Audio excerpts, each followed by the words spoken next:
अस्सलाम वालेकुम, मैं हूं काशिफ रफीक। आप देख रहे हैं प्रोग्राम हर जाविये से। सियासत में हार जीत होती रहती है, लेकिन जो अच्छे सियासतदान हैं, जिनको मुल्क का दर्द होता है, अवाम का दर्द होता है, वो सियासी बोहचाल नहीं डालते, अदम इस्तेहकाम को फिरोग नहीं देते। उनकी लड़ाई पार्लिमान में है, लीगल बैटल्स हैं, कानून है, अदालत है, इलेक्शन कमीशन है, ट्रिब्यूनल है। लेकिन हमारे यहाँ तो गंगा उल्टी बह रही है। यहाँ पे जो हार जाता है वो तो चाहता है कि कुछ भी हो जाए, मैं अगर पार्लिमान में नहीं तो भले सारे का सारा निजाम लिपट जाए, मुझे इसकी परवाह नहीं। और इस तरह की डेलिब्रेटेड मूव्स जो हैं वो हमने देखी इस इलेक्शन के बाद। एक मिसाल लियाकत चट्टा साहब की ले ले। लियाकत चट्टा साहब ने शिद्दत जज्बात में या किसी भी ट्रांस में एक बोल दी, प्रेस कॉन्फ्रेंस में गुफ्तगू फरमा दी और उठा के chief justice of Pakistan, chief election commissioner साहब को इम्प्लीकेट कर दिया। अब जब तहकीक हुई, तहकीक में वो अपने बयान से फिर गए और उन्होंने कहा कि मुझे ये खदशा था, मुझे दुख था, मराद जा रही हैं। तहरीक इंसाफ के एक बड़े नुमाया रहनुमा मेरे साथ राब्ते में थे, उनके कहने पे ये मैंने सारी मूव की। तहरीक इंसाफ एहतजाज कर रही थी, उस एहतजाज को ब्लो अप करना था, बूस्ट करना था। और मैं तो हैरान इस बात पे हूं कि तहरीक इंसाफ जो कि बहरहाल तमाम तर परेशानियों के बावजूद, तहफुजात के बावजूद एक मेजर पार्टी बन के सामने आई, उसने इस तरह की क्यों हरकतें की। आज वही लियाकत चट्टा जिसके बारे में ये बयानिया बनाया जा रहा था, ये मुतालबा किया जाता था कि इनके ऊपर तहकीकात करवाई जाए, आज उन्होंने सारे का सारा मुद्दा मुर्द इल्जाम तहरीक इंसाफ के लोगों को ठहरा दिया। अब आप मुझे बताइए, इस बात का कौन जो है वो कंक्लूड करेगा, इस पे किसका कौन फिक्स होगा।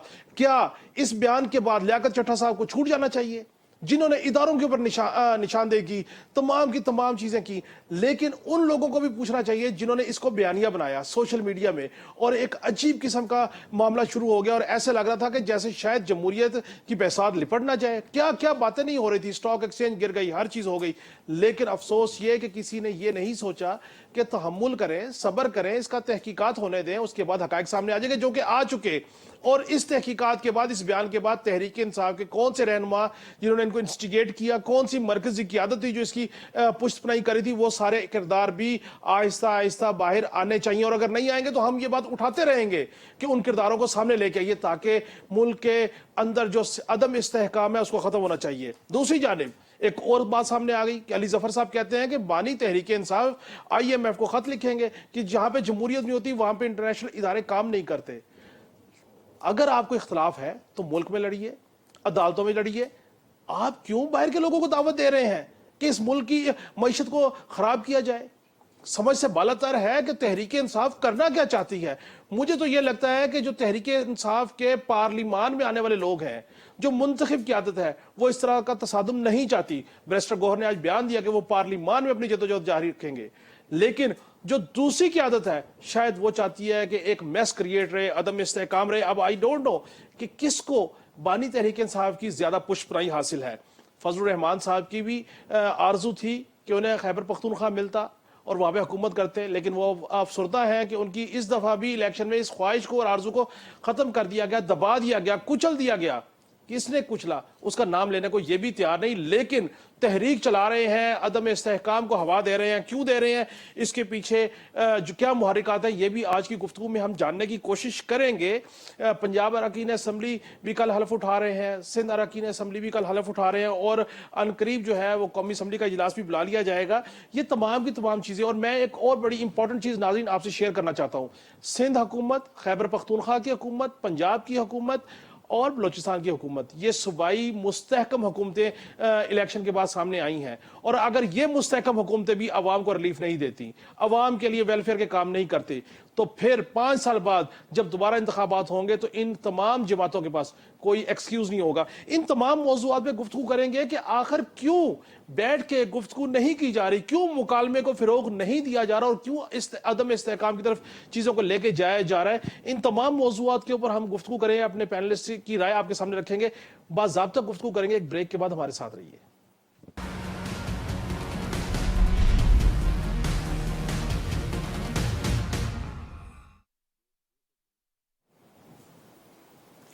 अस्सलाम वालेकुम सलमा कौसर साहिबा। वो कर लूंगा सवाल। अस्सलाम वालेकुम रफीक रिजवाना साहब।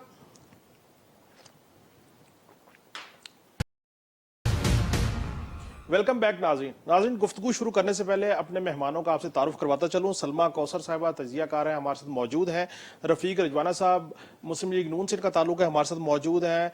और अज़हर सदीक साहब तहरीक इंसाफ से इनका ताल्लुक है, हमारे साथ प्रोग्राम का हिस्सा है। हफीजुद्दीन एडवोकेट्स MQM से इनका ताल्लुक है, हमारे साथ प्रोग्राम का हिस्सा है। अज़हर सदीक साहब, सबसे पहले मैं आपकी तरफ आऊँगा। सर, ये लियाकत चट्ठा साहब का जो मामला था, इसके ऊपर तहरीक इंसाफ ने बड़ी गुफ्तगू की, बड़ी बात की। आज उनका जो बयान सामने आया है उसके मुताबिक तो वो कह रहे हैं कि तहरीक इंसाफ के कोई रहनुमा मेरे साथ राब्ते में थे, उनके कहने पे और उनकी जो एहतजाज था उसको ब्लो अप करने के लिए ये सारा काम हुआ। सर, क्या कहेंगे? बहुत शुक्रिया। पाकिस्तानी की तारीख तो आपने 2 सालों में देख ली होगी। अगवा होके खावर माने का 2 महीने अगवा हुए, अगवा होने के बाद क्या बयान बन गए, आजम खान चले गए, वो कुछ चिल्ला काटने चले गए। ये तो छोड़ दें इस तरह के बयानात, हम नहीं मानते इन बयानात को, इनकी क्या हैसियत है। ये तो हर एक को पता है कि क्या इस मुल्क में हुआ, इलेक्शन कमीशन ने क्या किरदार अदा किया, जिस तरह लोगों को उठाया गया। परचेज ये नहीं, आप अंदाजा लगा लें कि एक डिप्टी कमिश्नर के तो तौहीन अदालत की कार्रवाई हो रही है डिटेंशन ऑर्डर्स के ऊपर ही। फिर अभी आप अगर इलेक्शन के प्रोसेस सारे को देखें तो इलेक्शन कमीशन एक सियासी जमात को जो हरफ तनकीद क्या कहना है कि सिर्फ इस पे कि ये पार्टी खत्म ही हो जाए। कहाँ से शुरू हुआ? प्रॉपर्टी फंडिंग से। कहाँ आए? तोशा खाना में। कहाँ चले? तौहीन इलेक्शन कमीशन में। कहाँ आए? पार्टी का इलेक्शन, पार्टी का सिंबल ही ले लो। फिर कागजात नामजदगी मुस्तरद, अपीलें, हाई कोर्ट, अभी भी तकरीबन 250 के करीब मुख्तलिफ फॉर्म 47 और 45 के हवाले से मामला इलेक्शन कमीशन के सामने पेंडिंग पड़े हुए हैं। तो ये जो इस तरह का माहौल पाकिस्तान के अंदर बना हुआ है, ये आर्टिफिशियल माहौल है, नजर आ रहा है। जो कोई भी थाना, ये तो हम सबको पता है कि वोट क्या पड़े, वोट फिर हजारों की तादाद में कैसे आगे। आज ही 2 केसों में NA 158 जिसमें ताहिर इकबाल और तहवीना दौलताना था मुकाबला, जो 60,000 की लीड से हार रही थी, वो 8,000 की लीड से जीत गई। इसी तरह गुजरांवाला के, ये मैं तो 2 केस बता रहा हूँ आपके सामने कि गुजरांवाला के कैंडिडेट था, और वो जो आप लियाकत चड्ढा की बात कर रहे हैं, वहाँ हसन वकार चीमा है डिप्टी कमिश्नर, उनके वालिद लड़ रहे थे वकार चीमा वजीराबाद से। वहां से कैंडिडेट को उठा लिया गया, झूठे पर्चे करवाए गए, एक मुकदमा खारिज, दूसरा खारिज, हाई कोर्ट में आया मामला, और अल्टीमेटली क्या हुआ? सियालकोट हाफिजाबाद उठाकर ले गए। मतलब अजहर सदीक साहब तहरीक इंसाफ लियाकत चड्ढा साहब के बयान को मुस्तरद करती है, आप ये कह रहे हैं? आपने खुद तो कहा था इसकी। हम ऐसे किसी बयान को नहीं, जो बयान यानी 4 दिन बंदा एक उठाई रखा है, किसने उठाई रखा? आईना बताए ना जरा, यहाँ से टेलीफोन रिकॉर्ड किया, हम क्या देखा नहीं हमने? अपना इमरान रियाज को इतना हफ्ता कौन उठा, इतने महीने कौन उठा के लेकर गया? ये छोड़ दे, मजाक हो रहा है इस मुल्क के साथ, इस मुल्क के साथ खिलवाड़ हो रहा है। और ये सियासी जमातें PDM 2 यानी PDM 1 ने पहले मुल्क का सत्यानाश कर दिया है, ये PDM 2 आगे क्या हाल करेगी? ये कोई कुलिया शुलिया चलने वाला नहीं है इस मुल्क के साथ। इस मुल्क में जो वोट अवाम ने डाला है वो वोट निकलेगा तो ये कौम आगे चलेगी, वरना मैं नहीं समझता। 40 सालों से, 70 सालों से खिलवाड़ हो रहा है ये साथ। 40 सालों से ये घूमते, मोदी का यार है, कारगिल के लोग, अपना ठीक है, आपका पॉइंट आया, आपको पॉइंट है। मैं जरा बाकी दोस्तों को भी ऐड करूं। रफीक रिजवाना साहब, लियाकत चड्ढा साहब ने एक बयान दिया, अब उन्होंने ही बयान दिया है और दस्तावेजी सबूत आ गया बयान का उनके। अजहर सदीक साहब तो उसको नहीं मारे। तो सवाल ये है कि एक ब्यूरोक्रेट बयान देता है, फिर अपने बयान से इनराफ करता है, और अल्टीमेटली बात है कि वो कोई ना कोई तो उसका एविडेंस भी उनके पास होंगे जिन्होंने बयान लिया होगा और जो इन्वेस्टिगेशन हुई है। क्या कमेंट करेंगे सर इस पे? उसका हमारी जमात से पहले मौक़िफ़ आया था कि उसका दिमागी मुआयना कराया जाए, तो उस वक्त मैं उनसे एग्री नहीं कर रहा था। अब जब आज ये बयान आया तो अब तो पहले उसका दिमागी मुआयना कराएं, फिर बहस बाद में करें। ठीक, लियाकत चट्टे का, ठीक है ना? लियाकत चट्टे, जी जी, हाँ। लेकिन उसकी देखे ना, उसके कंट्राडिक्टरी बयान हो तो एक भी काबिल यकीन नहीं। मगर बात ये है कि जो बंदा पहले बयान को कंट्राडिक्ट करता है तो उसका पहला बयान भी गया, आज वाला बयान तो बाद की बात है। तो उसने जो कुछ आज का वो पहले बयान का सर ले गया, और आज वाले बयान को मैं किसी चीज को सपोर्ट नहीं कर रहा या किसी चीज को अपने हक में मैं उसको इंटरप्रेट नहीं करना चाहता। मेरे हक में क्या है, उसने एक इलेक्शन के बारे में बात की है, वो खौफ खुदा होना चाहिए, उसने पहले झूठ बोला या अब झूठ बोल रहा है, ये तो he is the only man, या फिर इंक्वायरी हो रही है उसके बाद ही फैसला होगा कि क्या उसके सच था क्या झूठ था। नंबर 1। नंबर 2 बात ये है कि हम जिस पाकिस्तान में रह रहे हैं, बड़ी शिकायतें होती है हर दौर में, आइन की खिलाफ वर्जी है, रूल ऑफ लॉ नहीं है, बिल्कुल कुछ इसमें हकीकतें भी हैं, हमको आइडियल जमहूरियत भी नहीं है, हमको आइडियल पार्लियामेंट भी हमारी नहीं होती है। मगर वो कहते हैं कि लेट्स नॉट वॉश अवर और clean our dirty linen outside the house. जो भी करना है घर में बैठ के, पार्लियामेंट में बैठ के आप मसले हल करें। अब जो डेवलपमेंट हो रही है ना इस वक्त दूसरी साइड से, अब वो बड़ी एक खतरनाक सूरत हाल की तरफ खुदा न खासा जा रही है, जिसमें मुझे आज भी याद आ रहा था कि जब खान साहब ने फरमाया था कि अदम एतमाद से करने से बेहतर था मुल्क पर एटम बम गिरा देते। पाकिस्तान है, मेरे साथ लाख ज्यादती कर लो, मेरे मुल्क को कुछ ना, मुझे लटका दो, मेरे मुल्क को कुछ ना कहो। अब बात ये है कि मैं सियासी जमातें एक दूसरे के खिलाफ बोलती रहे, इंटरिम गवर्नमेंट ने किसी जगह पे तहरीक इंसाफ के साथ ज्यादती भी हुई है, मैं पॉलिटिकल वर्कर हूँ, मैं हर चीज को सपोर्ट नहीं करता कि उनके साथ कुछ नहीं हुआ। मगर अब बात ये है, एक ऐसा तासुब दिया जा रहा है, जो अब मैं बात कर रहा हूँ कि पाकिस्तान में पार्टी ही पीटीआई थी, कई सालों की जमातें, उनका कोई वोट बैंक नहीं था, कई जमातें उनका कुछ भी नहीं था, उनका कोई कैंडिडेट कभी जीते नहीं। ये कोई ऐसे आसमान से फरिश्ते उतरे हैं विद ऑल ड्यू रिस्पेक्ट कि इनके आने के बाद सफाया हो गया, सारे बंदे साहब हो गए, पीएमएलएन साहब हो गई, पीटीआई साहब हो गई, सारे साहब हो गए। अब बात ये है कि हर जमात का अपना अपना शेयर लिया है। आप लोग पीटीआई में जीते हो, पीटीआई में जब आप ओवरवेलमिंग मेजॉरिटी से जीते हो, वहां धांधली नहीं हुई है, चलो धांधली मान लेते हैं, इलेक्शन में धांधली हुई, मफरूजा भी नहीं है, एक एलिगेशन है, बादियों नजर में हम मानते हैं, तो उसका एक तरीके कार है। अजहर सदीक साहब भी मेरे दोस्त हैं, छोटे भाई हैं, I have a lot of respect for him. बात ही उसका एक तरीकेकार है, तरीकेकार को इख्तियार कर रहे हैं लोग, जा रहे हैं, ठीक है, इनकन्वीनियंस भी हो रही है, सब कुछ हो रहा है, मगर ये तासुर देना कि सिर्फ जमात ही पीटीआई, बाकी कोई जमात ही नहीं है। दूसरी बात ये है, अब बड़ी इंपॉर्टेंट, कि अब तो तहरीक इंसाफ नहीं है, अब तो सुन्नी इत्तेहाद काउंसिल बन गई है, तो तहरीक इंसाफ कहाँ से आ गई है? अब तो सुन्नी इत्तेहाद काउंसिल है और जिसके लीडर वो रजा साहब हैं। अब इनके ग्रुप के लीडर इमरान खान बानी जरूर है, बानी तो है वो। अब देखिए, कोई बंदा किसी चीज की बुनियाद रखता है तो बुनियाद रख के अपनी इमारत खड़ी करता है, उसको गिराने के लिए तो नहीं करता। बानी ये पाकिस्तान ने, ये पाकिस्तान की बुनियाद रखी, तो मुझे वो बानी याद आ रहे हैं। और एक बानी इमरान खान साहब है, माजरत के साथ, जो कहते हैं कि IMF को खत लिख देंगे, यहाँ जमहूरियत नहीं है, बहुत सी दुनिया के मुल्कों में आइडियल जमहूरियत नहीं है, इलेक्शन हुए, पार्लियामेंट बन गई, हुकूमतें बन रही है, सिवाय इसके के दादरियों के इल्जामात ही है ना, सबूत लाएं अदालतों में ले जाएं, सबूत लाएं और अदालतों में ले जाएं बस, और उसके बाद अपने फैसले करवाएं। बल्कि एक्सपीडाइट होना चाहिए, इलेक्शन पिटीशन में कई साल लग जाते हैं, इसमें भी इलेक्शन कमीशन को चाहिए। और इलेक्शन ट्राइब्यूनल जो है वो हाई कोर्ट के जज तो बना दिए, या तो हाई कोर्ट के जज साहबान और कोई केस ना करे, इलेक्शन पिटीशन का ही फैसला करे। तो मैं इन चीजों को मद्देनजर रखते हुए खुदा के लिए पाकिस्तान की प्रायोरिटी सबसे पहले। बिल्कुल ठीक, बिल्कुल ठीक। हफीजुद्दीन साहब, लियाकत चट्टा साहब का बयान सामने आता है, एक इंतहाई शोर गोगा और एक बड़ा मामला था। अब उनका ये बयान भी सामने आ गया। अब समझ ये नहीं है बयान को सच माने, तहरीक इंसाफ के दोस्त उसको मुस्तरद किए हुए आपने सुना ही है। मामला ये है कि हमने इख्तलाफ को मुल्क के अंदर, पार्लियामान के अंदर निपटाना है, या हमने पूरे निज़ाम के खिलाफ जो है वो बाहर निकलना है। क्या कहिएगा सर? बिस्मिल्लाहिर्रहमानिर्रहीम। देखिए, राजवाना साहब की बात मैंने सुनी, मैं उससे इत्तेफाक करता हूँ। बुनियादी बात यह है कि एक शख्स कह रहा है कि मुझसे गलती हो गई, मैंने गलत स्टेटमेंट दे दिया, अंडर प्रेशर दे दिया।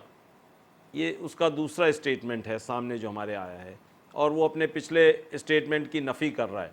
पहली बात तो यह है कि उसके उस स्टेटमेंट को सीरियस लेना ही नहीं चाहिए था, लेकिन हमारे जो साथी हैं, हमारे दोस्त हैं PTI के, वो उसको उन्होंने इतना सीरियस ले लिया था कि उनके लिए अब मुश्किलात पड़ गई हैं, और उस मुश्किलात से वो आराम से निकल नहीं सकते।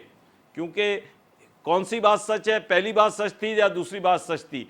इस बात का फैसला होना है और वक्त और हालात इसका फैसला ज़रूर करेंगे। लेकिन उस आदमी की शख्सियत को देखिए कि जो दो कॉन्ट्रडिक्टरी बयानात दे रहा है, उन बयानात के बाद समझ में आता है कि उसकी किसी बात पे बिलीव नहीं किया जा सकता, उसकी किसी बात पे को हम तस्लीम नहीं कर सकते। और जहाँ तक मैं समझता हूँ कि अगर पीटीआई है, आज़ाद अरकान नहीं है, तो उनको असेंबली में एक अच्छा सब्सटेंशियल सपोर्ट उनके पास मौजूद है।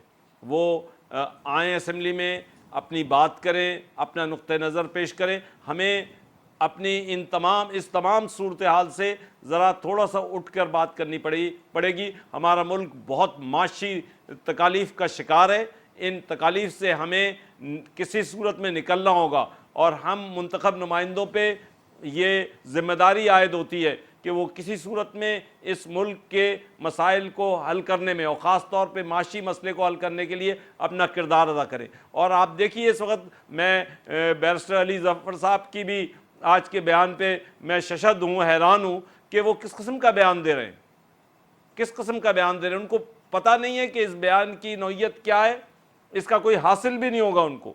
मुझे नहीं नज़र आता कि उनको कोई चीज़ इससे हासिल भी होगी, लेकिन ये बयान दे के उन्होंने अपनी पार्टी को एक्सपोज किया है, अपनी लीडरशिप को एक्सपोज किया है। We are very sorry to say this. ठीक ठीक। सलमा कौसर साहिबा, आपने गुफ्तगू सुनी हमारे तीनों अहबाब की। आपसे भी यही सवाल रखना चाहूंगा कि लियाकत चट्टा साहब के एक बयान को लेके इतना वावेला किया गया, खुद तकाजा किया गया उसकी इन्वेस्टिगेशन का। अब इन्वेस्टिगेशन की रिपोर्ट, उनका बयान सामने आ गया है, तो ये सारा जो ब्लो अप हुआ मामला, आप समझती है कि तहरीक इंसाफ को इसका नुकसान हुआ या तहरीक इंसाफ ट्रैप हुई? क्या कहिएगा? काशिफ, किसी को नुकसान या किसी को ट्रैप होने से पहले मैं चाहती हूँ कि हम माजी में देखें 70 ऑनवर्ड जितने इंतखाबात हुए, क्या कोई ऐसा इलेक्शन गुजरा जिसमें ड्रामे के इल्जाम नहीं लगे? क्या कोई ऐसा इलेक्शन गुजरा जिसके बाद हमने देखा कि मामला स्टेबल रहे हों, हमारी पॉलिटिकल पार्टीज बैठी हो, बात की हो, मुल्क की तरक्की के लिए कभी मिलकर सोचा हो, कभी कोई बड़ी कॉन्फ्रेंस बुलाई गई हो, कभी ऐसा कोई प्लान बना हो जिस पर अमल दरामद हुई है? तो वही कहानी है जो 70 ऑनवर्ड हम सुनते आ रहे हैं, तारीख में पढ़ा भी। 11 इलेक्शन से कुछ नहीं मिला, बार बार मैं कहती हूँ ये 12वां इलेक्शन भी हमने पैसे वेस्ट किए, वक्त जाया किया। इसके बाद भी हम वहीं खड़े हैं जहां पर हम 8 फरवरी से पहले खड़े थे। उससे पहले भी यही हालात थे। उल्टा महंगाई बढ़ी, हम लगे रहे इन बातों में कि धांधली हो गई, फलां हल्के में फलां जीत रहा था, फलां की जीत इतनी वोटों से। ये पॉलिटिकल पार्टीज का आपस का झगड़ा था, लेकिन निगरान हुकूमत जिसको हम माशी इख्तियारात के साथ लाए थे, उसने बड़ी बारीक बातें डाल के गैस की प्राइसेस बढ़ा दी, बिजली की बिल बढ़ा दिए। क्या आपने सोचा कि ये सब कुछ कैसे हो रहा है? इस पे अवाम क्यों एहतजाज नहीं कर रहे? क्योंकि अब लोगों में सियासी शऊर कुछ जरूरत से ज्यादा बेदार हो गया।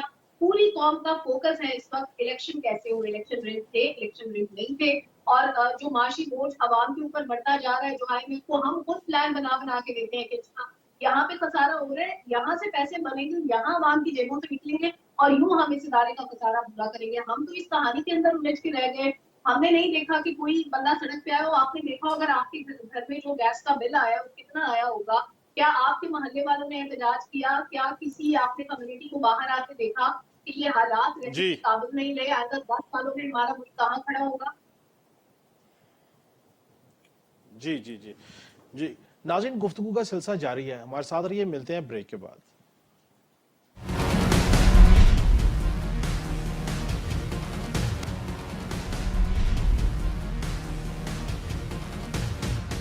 बैक नाज़रीन, अजहर सदीक साहब, एक तो इस पे भी कमेंट आपसे दरकार है कि ये जो अली जफर साहब ने कहा है कि बानी तहरीक इंसाफ IMF को खत लिखेंगे कि कोई भी फाइनेंशियल चीजें ना आगे की जा सके पाकिस्तान की हुकूमत के साथ, कि यह दुरुस्त फैसला है और वाकई ऐसा होने जा रहा है?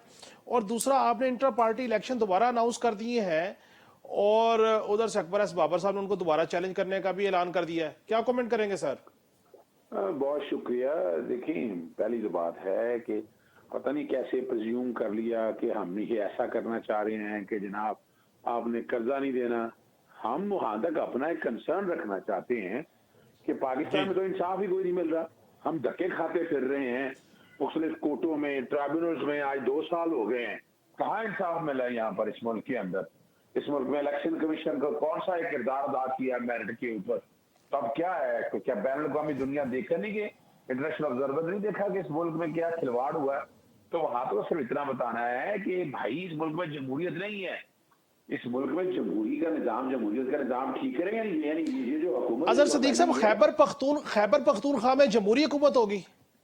और देखिए मेरी एक बात सुने, ये वहां के लोगों ने नहीं होने दिया, वहां ऐसी क्या बात है? जरा सच्चे दिल पे बैठे जितने लोग हैं, जरा कुरान उठाए ना और दिल पे हाथ रख कर कहें, कसम खा कर कहें कि जो कुछ पाकिस्तान के अंदर हो रहा है, कि मैं ये क्या क्या क्या क्या फसाइयत नहीं है क्या? यहाँ मेरिट पे ये सारा कुछ हो रहा है? ये छोड़ दें इस बात को कि यहाँ क्या है, हर एक को पता है कि क्या है। निशान लेकर भी देख लिया, लेकिन लोग निकले वोट डालने के लिए। अब जो वोट डालने के लिए लोग निकले तो हुकूमत तो उसकी बननी है ना। हुकूमत तो किसी बदमाशिया की नहीं बननी, हुकूमत तो किसी गुंडे या डाकू की तो नहीं बननी ना कि एक बंदा कहे मैं ताकतवर हूँ। नहीं जनाब, मैंने ज्यादा वोट लिए हैं। फिर ज्यादा वोट आपने क्या लिया? इलेक्शन कमीशन ने अगर मेरिट पे काम किया होता तो ये हालत होती। तो ये पहली बात तो ये बड़ी वाज़ेह तौर पर है कि बड़ा इलेक्शन कमीशन के सामने कितना अरसा हो गया, कितनी कंप्लेंटें गई हैं, उसने किरदार ही नहीं किया।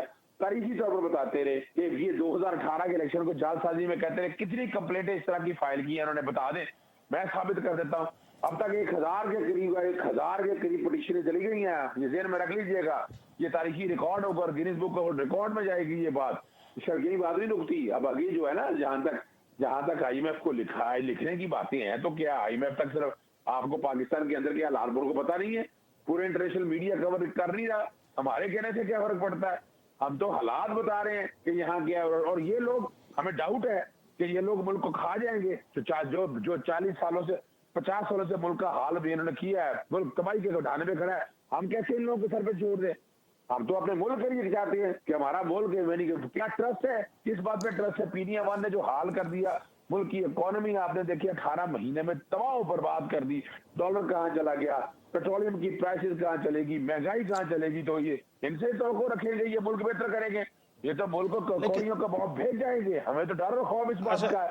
तो हमें अजहर सदीक साहब, अब अजहर सदीक साहब, जो इंट्रा पार्टी इलेक्शन का ऐलान किया और अकबर एस बाबर का जो ऐलान है, इस पे भी कमेंट कर दिए, फिर मैं आगे जाता हूँ बाकी दोस्तों की तरफ। वो देखिए नहीं, अकबर एस बाबर 100% है, वो टूल है नून लीग का। वो उसका टेलीफोन है, उसको कौन पैसे दे रहा है इतने? यानी उसको क्या इंटरेस्ट है?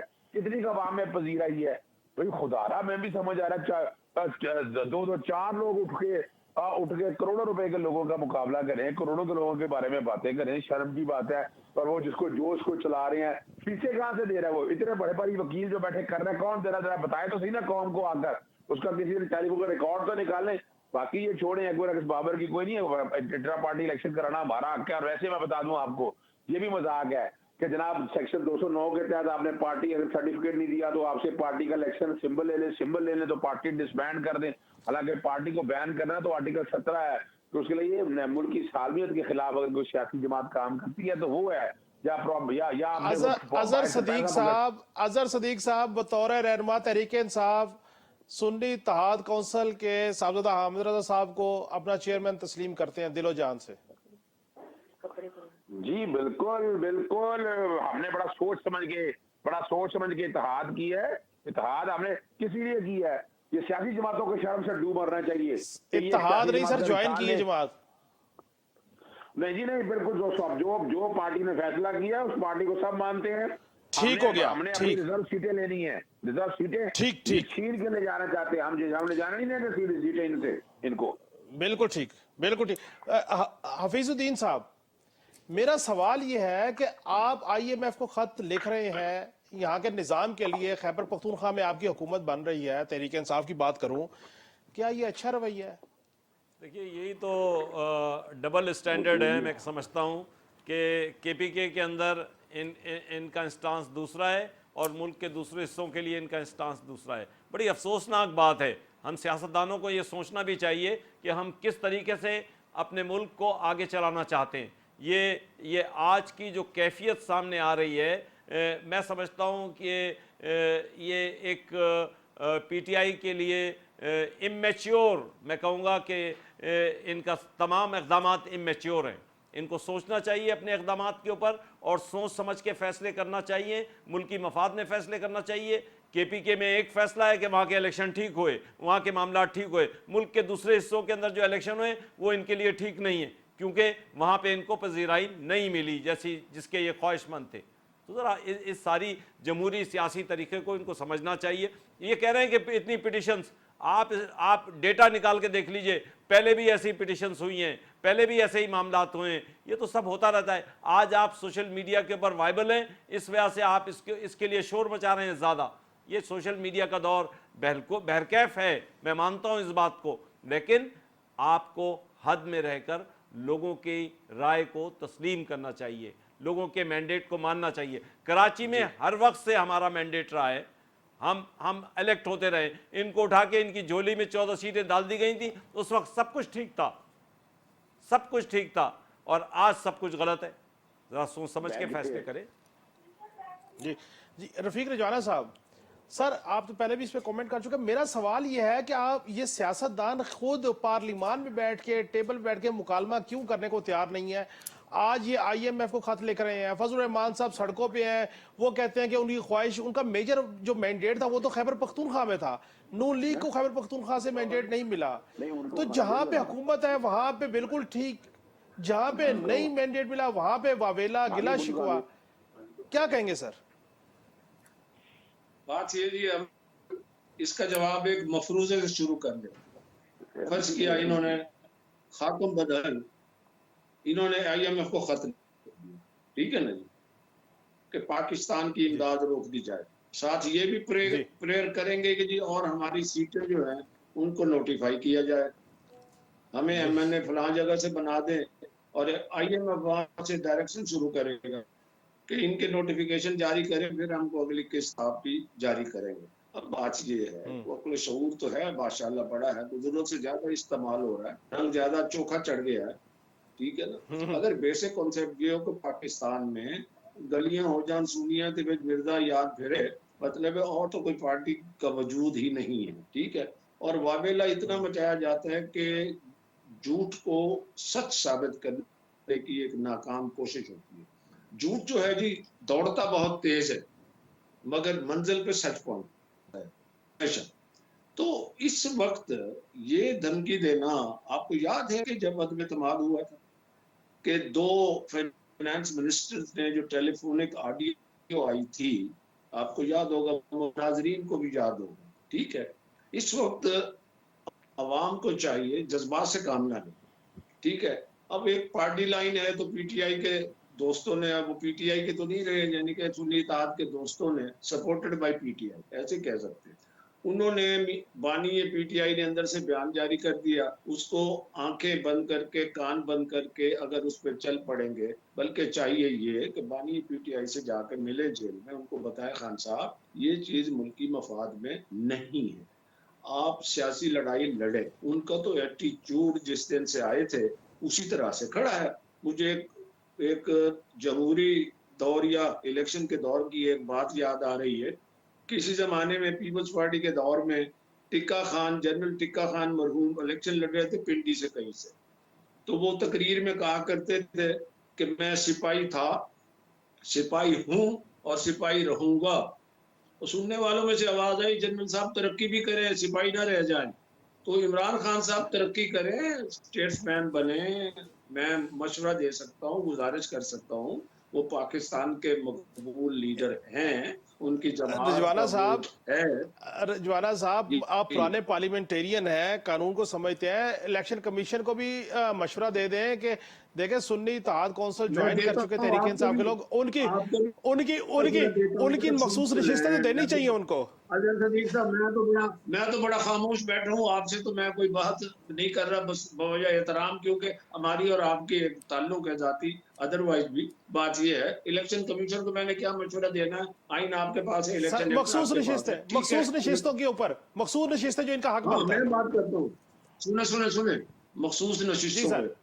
अब मेरी राय में रूल 94 ऑफ इलेक्शन रूल्स 2017, ठीक है, उसकी जो लैंग्वेज है बड़ी वाजे है। अब मेरे पास किताब नहीं है, रात में इस्लामाबाद किसी चैनल पे था तो मेरे पास उसको किताब थी इस्लामाबाद ऑफिस में, उसमें लिखा हुआ है, जिसका मैं एक मुख्तसर सा उसका जो है ना उसकी वजाहत कर देता हूँ। कि मखसूस इलेक्शन कमीशन ऑफ पाकिस्तान बजरिया नोटिफिकेशन मखसूस नशिस्तें उन पॉलिटिकल पार्टी को एलोकेट करेगी। मखसूस नशिस्तों का नोटिफिकेशन उन पार्टियों के बारे में करेंगे जिन्होंने कौमी असम्बली और सूबाई असम्बली के इलेक्शन में सीटें हासिल की होंगी, उस तनासिब से दी जाएगी। अब ये कानूनी सवाल पैदा होता है, सब्जेक्ट टू करेक्शन। मैं कानून का तालिब इल्म सीनियर वकील हूँ, अपना अपना आर्गूमेंट होता है। अब ये सवाल पैदा होता है कि पीटीआई तो जमात नहीं, अब इन्होंने सुन्नी इत्तेहाद काउंसिल से इत्तेहाद कर लिया, ठीक है, सुन्नी इत्तेहाद काउंसिल की एक सीट भी नहीं है, तो उस रूल 94 जिसके तहत इलेक्शन कमीशन ने सीटें एलोकेट करनी है उस जमात को जिसने कौमी और सूबाई असम्बली की नशिस्तें हासिल की हैं, वो जमात के पास है ही कुछ नहीं। इनके अब जो नए कायद हैं, इनके कायद अब बन गए ना, वो क्या है, रजा साहब, कोई नाम है, साहबजादा हामिद रजा, क्या नाम बताया, साहबजादा हामिद रजा साहब। अब लीडर बन गए, वो गालिबन मेरा ख्याल है आजाद जीते हैं या हार गए हैं, ठीक है जी। अब मुझे ये बताएं, एक बंदा जो है, अगर एक बंदा जीता उसको मखसूस नशिस्तें तनासब के लिहाज से कैसे मिलेंगी? तो ये भी एक बहुत बड़ा एक क्वेश्चन मार्क ठीक हो गया सर, ठीक हो गया सर, ठीक। इस पर एक शोर मचेगा कि हमें, सुने एक आखिरी बात, जी कि जी हमें जी, मखसूस नशिस्तों से महरूम कर दिया गया। तो भाई देखो तो सही, इतने बड़े माशाल्लाह बड़े बड़े ज़हन हैं पीटीआई के पास, सोच ही नहीं सके ना पार्टी इलेक्शन में। चलो आपको पता है कि आपके मुखालिफ हवा चल रही है, ठीक है ना, तो क्राइसिस मैनेजमेंट करें ना। आप तो मैनेजमेंट नहीं कर सकते, क्राइसिस मैनेजमेंट में दूर की बात है, मुल्क को क्राइसिस में डाल दिए। ठीक हो गया। सलमा कौसर साहिबा, सारी सूरत हाल आपके सामने है, क्या कहेंगी? बहरहाल तहरीक इंसाफ को मखसूस नशिस्तें देने में कोई कबात नहीं होनी चाहिए, मैं तो इसके ऊपर इसका हामी हूँ, आप क्या कहेंगी? देखिए, मखसूस नशिस्तें बिल्कुल मिलनी चाहिए, हर पॉलिटिकल पार्टी की स्ट्रगल होती है, उनका हक भी है, लेकिन इससे पहले निशाते ही कर चुके हैं रफीक साहब ने कि पहले से एक लिस्ट जमा करवानी होगी। अगर वो नहीं कराई सुन्नी इत्तेहाद काउंसिल ने तो उसके अकॉर्डिंग ये लॉ के अंदर जो भी इसकी गुंजाइश मौजूद होगी उसके मुताबिक फैसला होगा। लेकिन जो हक लिखने का फैसला आया है तो मेरी नजर में ये बिल्कुल भी दानिशमंदाना फैसला नहीं है। उसकी वजह ये है कि जो अभी गवर्नमेंट फॉर्म होने जा रही है उसके सामने बहुत बड़े माशी चैलेंजेस हैं, जिसकी वजह से हम ये महंगाई और बेरोजगारी जिन चीजों का रोना रोते हैं, तो तकरीबन हमारी जो कुल पैदावार का 70% है वो कर्जों पे मुश्तमिल है। उसके ऊपर भी जो हमने अदायगियां करनी है अपनी आमदन में से, वो 50 से 60% बल्कि भी पैसा कहाँ से आएगा? हमारा जो स्टैंड बाय मुआहदा था उसकी एक किस्त के बाद भी फौरी तौर पे हमें IMF की मदद की जरूरत है। तो अगर ऐसे हालात में हक लिख किया जाता है, एक और कंट्रोवर्सी क्रिएट हो जाती है और उसके बाद धांधली की वजह से या किसी भी वजह से ये मामला पेंडिंग हो जाता है, हमें IMF से मजीद पैसे नहीं मिलते या हमें नहीं मिलती, तो हमारी इकोनॉमी के हालात इस वक्त सबके सामने हैं। हम शायद माशी तौर पर मुस्तहकम ना रह सकें, हमारे लिए बहुत ज्यादा मसाइल पैदा हो जाए। SIF की जितनी मर्जी कोशिश कर ले, एट एनी कॉस्ट हमें IMF के पास दोबारा जाना पड़ेगा।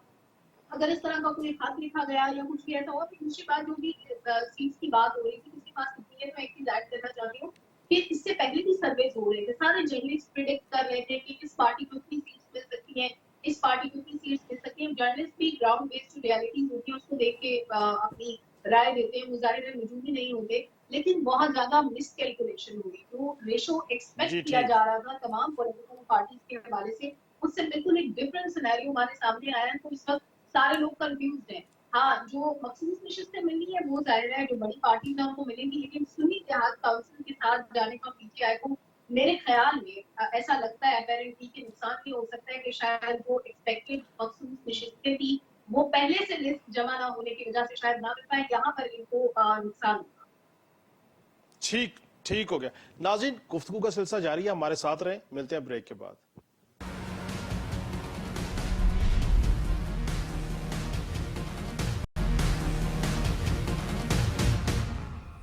वेलकम बैक नाज़रीन। हफीजुद्दीन साहब, फजल रहमान साहब कहते हैं कि एक दफ़ा फिर हमारी आरजू और हमारी ख्वाहिश को कुचल दिया गया, और हाफिज अब्दुल्ला साहब कहते हैं कि शेर और तीर का ज़बरदस्ती निकाह करवाया गया। आप भी हुकूमती तादी बनने जा रहे हैं सर, आप इस बात से मुत्तफिक हैं? देखिए, मौलाना के बारे में कुछ कमेंट करना मैं समझता हूँ कि मेरे दायरे अख्तियार से आगे है। अल्लाह ताला मौलाना की ख्वाहिश को पूरा करे और उनकी सोच को आगे बढ़ाए। मैं समझता हूँ वो दानिशमंद शख्सियत के मालिक हैं और मुल्क की सियासत में उन्होंने बड़ा अहम किरदार अदा किए हैं और अभी भी वो दानिशमंदी का सबूत देते हुए ये जो उनका ख्याल है और उनकी राय है उसको इस अंदाज में आगे नहीं बढ़ाएंगे। और उम्मीद करता हूँ कि जमीयत उलमा इस्लाम मुल्की मफाद में, पाकिस्तान के मफाद में ऐसे फ़ैसले करेगी जो आगे मुल्क के लिए पायदार साबित हों। जी ठीक। अजहर सदीक साहब, कौन सी ख्वाहिश और आरजू है जिसको कुचल दिया गया फजल रहमान साहब की, और ये क्या जबरदस्ती का निकाह हुआ है पीपल्स पार्टी और नून लीग में? जिस तरह एमक्यूएम को ये मौलाना अल्ताफ हुसैन की एमक्यूएम नहीं, जिसका अपना एक वोट बैंक है, आज इतना बड़ा मैंडेट दे दिया गया जो हजारों सीटों से हारे थे, तो आप समझिएगा वो तो राइट उनका भी था ना। जमीयत उलमा इस्लाम को क्यों ऐसा राइट नहीं दिया गया? जिस तरह मुस्लिम लीग काफ को या जिस तरह ऑन अब्बास को पीटीआई जीती ना सर खैबर पख्तूनख्वा में ना, समझे ना, तरीके इस्तेमाल में पाकिस्तान को कुछ उसको जानता कोई नहीं था और उसको इतने बड़ी मार्जिन से जिता दिया गया, तो क्या था उसको भी जिता देते ना। देखिए जाति की है ना, यहाँ जाति की गई है। वजह सिर्फ ये थी कि जिन्होंने बड़े खास मखसूस टोले को और खास मखसूस ग्रोहों को पाकिस्तान में मजीद इंतशार फैलाने के लिए इकट्ठा कर दिया गया है। इन्होंने मुल्क के लिए कुछ नहीं करना है, इनका माजी बड़ा वाज़ेह तौर पर क्लियर है। और बड़े अदब के साथ मैं हैरान हो रहा हूँ, रिजवाना साहब हमारे बड़े भी हैं, लेकिन शायद आईने पाकिस्तान नहीं पढ़ा उन्होंने। आईने पाकिस्तान में लिखा है कि सीटें मिलनी है तरह जो आप जीतेंगे उसके तनासब से मिलनी है। ये रूल्स की क्या बातें कर रहे हैं आप? रूल्स तो आइन के सामने फारग हो जाएंगे। और दूसरा देखिए, किसने कहा कि पाकिस्तान तहरीके इंसाफ पार्टी के तौर पर खत्म होगी? यानी ये सारे लोग तमाशाइयों की तरह से, तमाशबीनों की तरह से सारा देखते रहे कि पाकिस्तान तहरीके इंसाफ का अगर इंतखाबी निशान लिया गया तो बैन तो नहीं, आर्टिकल 17 के तहत बैन करने का तरीकाकार दिया हुआ है। सियासी हुकूमत एक ऑर्डर पास करती है, फिर सुप्रीम कोर्ट जाता है, पाकिस्तान तहरीके इंसाफ का वजूद है, आपने देखिए वजूद खत्म कर दिया और फिर आप तमाशा लगा रहे हैं उसके ऊपर। यानी तमाशा ही है ना, यानी इसको कहते हैं जमहूरी रवायात, इसको कहते हैं जिसका हक है उसको हक ना मिले। तो फिर ये किसको जवाब लेता हूं जी। पाकिस्तान के अंदर सियासी जमातें लूट मार में लगी हैं, बंदरबाट में लगी हैं, और तमाम जो बाकी इदारे बैठे हैं, इलेक्शन कमीशन या सारे वो खामोश तमाशा ही बने हुए हैं। तो क्या करें मुझे ये बताएं। सड़कों पे अगर निकले हैं तो सड़कों पे निकलने नहीं देते, तो आप एहतजाज पुरअमन एहतजाज करना चाहे वो नहीं करना चाहते, तो क्या किया जाए? आप बता दें क्या किया जाए उसका हाल। मैं पूछता हूँ रिजवाना साहब से। रिजवाना साहब, सर इस पे भी अगर कमेंट करना चाहें, आपके पास ऑप्शन है। और ये पीपल्स पार्टी और नून लीग जबरदस्ती तो एक दूसरे के करीब नहीं आए, क्या कमेंट करेंगे सर? अजहर सदीक साहब की तो बात पे कमेंट करना मैं मुनासिब नहीं समझता, जरूरत ही नहीं है मुझे। बाकी रही पीपल्स पार्टी और उसकी अपना नून लीग की, तो वो उनकी अपनी जमातों की अक्सरियत है और उस हिसाब से उन्होंने हुकूमत साजी की है। ये जमहूरी निज़ाम का हिस्सा है। होता नहीं है कि जो ज्यादा वोटों वाली पार्टी है दूसरी से मिलके अगर उसकी सादा अक्सरियत नहीं है, हुकूमतें बनती रहती हैं। अब बात ये है कि इन हालात में भी अगर कोई चाहता है कि हुकूमत ना बने और हर कोई घर जाके बैठ जाए और बानी पीटीआई को जेल से निकाल के उसको कहे आए जी आप पार्लियामेंट में बैठे और ये मुल्क आप चलाएं, बाकी तो सारे फजूल लोग हैं, बाकी तो सारे ऐसे ही मतलब 0+0 इकट्ठे हुए हैं। एक ही लीडर था जिसका पाकिस्तान को इंतजार था 75 साल से। अल्लाह की मेहरबानी से ऐसा अल्लाह ने लीडर दिया है जो कहते हैं कख नहीं रहा साडा तो तीला नहीं रहना ਤੁਹਾਡਾ। अब IMF की हद तक जाए तो तीला कहाँ से रहेगा मुझे बताएं, पाकिस्तान का क्या बनेगा? मैं तो हैरान हो रहा हूँ खुदा की कसम। बात ये नहीं है कि मैं मुस्लिम लीग नून से ताल्लुक रखता हूँ, मैं पहले मुसलमान हूँ, पाकिस्तानी हूँ, कानून का तालिब इल्म हूँ, फिर उसके बाद नून लीग से मेरा ताल्लुक है। बात ये चाहते क्या है आप, चाहते क्या है? अदम एतमाद के बाद बैठे रहते पार्लियामेंट में, रोल अदा करते, अपना एहतजाज करते, आज ना जेल में होते। चलो नाजायज केस भी हो गया, मुझे बोलने दे अजहर साहब प्लीज। नाजायज केस हो गए, मैं मानता हूँ वर्कर्स पे ज्यादती हुई है और खवातीन जेल में है। मैं तो अलल ऐलान कहता हूँ कि मुझे समझ नहीं आती खवातीन अब तक जेल में क्यों है, बाहर आने चाहिए इनको। मैं तो सपोर्टर हूँ ह्यूमन राइट्स का। अब बात यह है कि अब दूसरी बात यह है कि अगर मैं क्राइसिस में नहीं सीखता, अगर आग लगी हुई है, आग को मैं आग से बुझाना चाहता हूँ तो मैं भी जल जाऊंगा, मेरा मुल्क जी भी जल बिल्कुल ठीक, जाएगा। खुदा के लिए, दुरुस्त। खुदा के लिए मैं कहता हूँ अपने ऊपर जबर कर लें, अपने ऊपर जबर करके पार्लियामेंट में बैठ जाएं, पार्लियामेंट में जाएं, आवाज उठाएं। मौसर आवाज पार्लियामेंट में होती है, सड़कों में नहीं होती। अच्छा, रोड्स बंद कर दिए, ठीक हो गया सर, ठीक हो रोड गया। बंद करने के बाद, रोड मैं अजहर बंद जुबैर करने के साहब, बाद मैं आता हूँ इलेक्शन आपकी। कमीशन मोदी अजहर को सदीक पता साहब, चलेगा अजहर तो सदीक साहब, प्लीज क्या होगा प्लीज। पार्लियामेंट में? बैठा पार्लियामेंट में ढोल बजाएंगे वहां पर, क्या आवाज अजहर उठाएंगे, सदीक क्या होगा? साहब, अजहर सदीक साहब, प्लीज प्लीज, आपके लोग पार्लियामेंट में, मुझे मैं जरा सलमा कौसर साहब को भी ऐड कर लूं गुफ्तगू में। सलमा साहिबा, ये फजल रहमान साहब किस ख्वाहिश और आरजू कुचलने का शिकवा कर रहे हैं, इस पे कोई रोशनी डालें। काशिफ, वैसे आप इतने मासूम नहीं है, आपको भी मालूम है कि उनका शिकवा होगा तो किससे होगा। लेकिन मुझे ये लगता है कि मौलाना ने शायद जल्दी करके पॉलिटिकली डिसीजन लेने में, अगर वो ना कर जाते जैसे वो पहले पीडीएम का हिस्सा रहे, पार्ट ऑफ गवर्नमेंट थे, अगर इस बार वो थोड़ा सा इंतजार करते तो उनको फायदा हो सकता था बलूचिस्तान में, क्योंकि बलूचिस्तान में उनके पास गुड नंबर ऑफ सीट्स थे। तो केपी में उन्होंने अलायंस करने में जल्दी कर ली, इसलिए वहां पर भी उनको ओपोजिशन की ऑप्शन लेना पड़ा। एक तो ये बात। दूसरा, कुछ जो डाटा मैं देख रही थी, डाटा है इस वक्त, उसके मुताबिक 2018 के इलेक्शन में कोई 400 प्लस पिटिशन थी जो धांधली से रिलेटेड थी, 460 के करीब थी।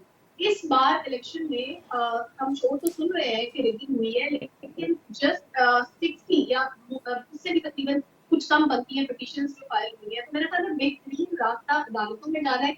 दूसरा, पीपल्स पार्टी और नून लीग का जो आप जबरदस्ती निकाह कराने की बात कर रहे थे, तो ये एक्सपेक्टेड था, यही निकाह होना था, यही फॉर्मेशन बननी थी, यही कैलकुलेशन भी थी।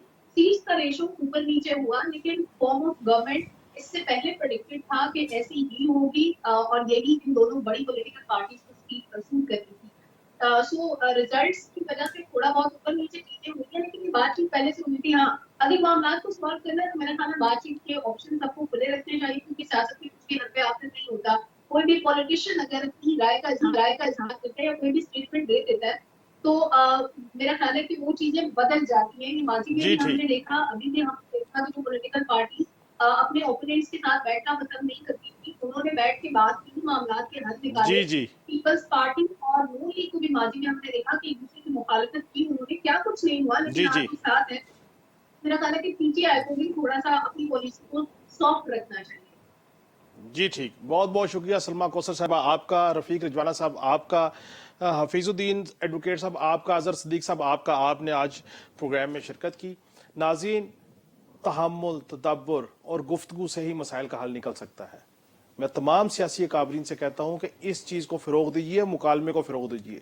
नाज़रीन, कल फिर मुलाकात होगी। अल्लाह हाफ़िज़।